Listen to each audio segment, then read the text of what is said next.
Numerous biblical passages link end times events with astronomical phenomena.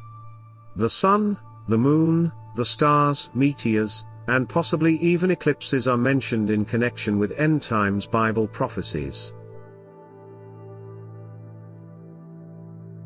For example, when asked about the timing of the end times, Jesus says, "There will be signs in the sun, moon and stars," Luke 21:25.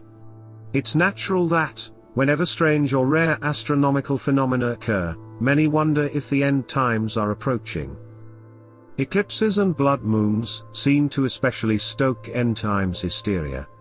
Some point to Matthew 24:29 as connecting a solar eclipse with the end times. Immediately after the tribulation of those days the sun will be darkened, and the moon will not give its light, ESV, see also Isaiah 13:10. During a solar eclipse, the sun is significantly darkened, and the light normally reflected by the moon is gone. Also, during a lunar eclipse, the light normal reflected by the moon significantly decreases. So, yes, there does seem to be a possible connection between an eclipse and the end times.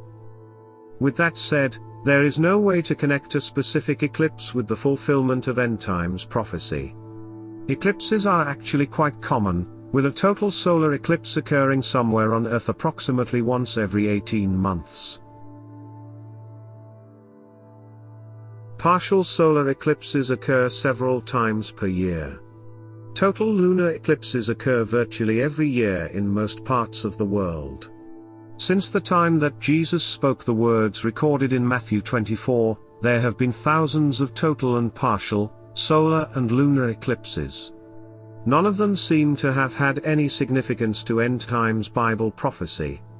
So, there is no way to know a particular eclipse in the future will have a connection to the end times. Also, it is important to look at the rest of what Jesus says in Matthew 24, which is known as the Olivet Discourse. The possible eclipse is just one of several signs that Jesus mentions.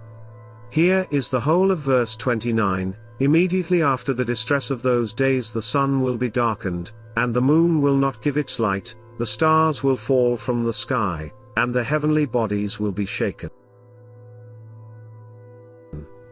People pick up on the dark sun and moon, but they tend to ignore the stars falling and the planets shaking.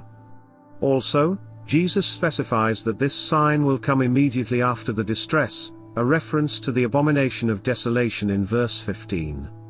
This will be a time when there will be great distress, unequaled from the beginning of the world until now, and never to be equaled again, verse 21. In fact, so terrible is that time that, if those days had not been cut short, no one would survive, verse 22. This is no regular eclipse that Jesus speaks of, but one that occurs in the middle of the tribulation with a multitude of other signs. It will be the worst time of trouble the world has ever seen.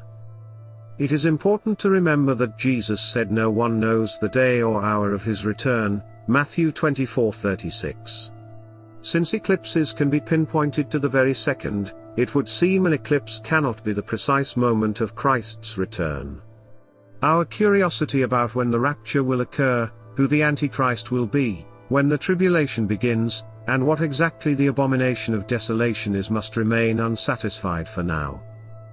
The Apostle Peter gives us practical instruction in light of the end times. "You ought to live holy and godly lives as you look forward to the day of God and speed its coming. That day will bring about the destruction of the heavens by fire, and the elements will melt in the heat." 2 Peter 3:11-12. We know that we will then see the new creation, where righteousness dwells, verse 13. Living our lives in start speech end speech height of Christ's return means living in holiness and anticipation. Trying to calculate the timing of end times events based on astronomical phenomena is not something the Bible calls us to do.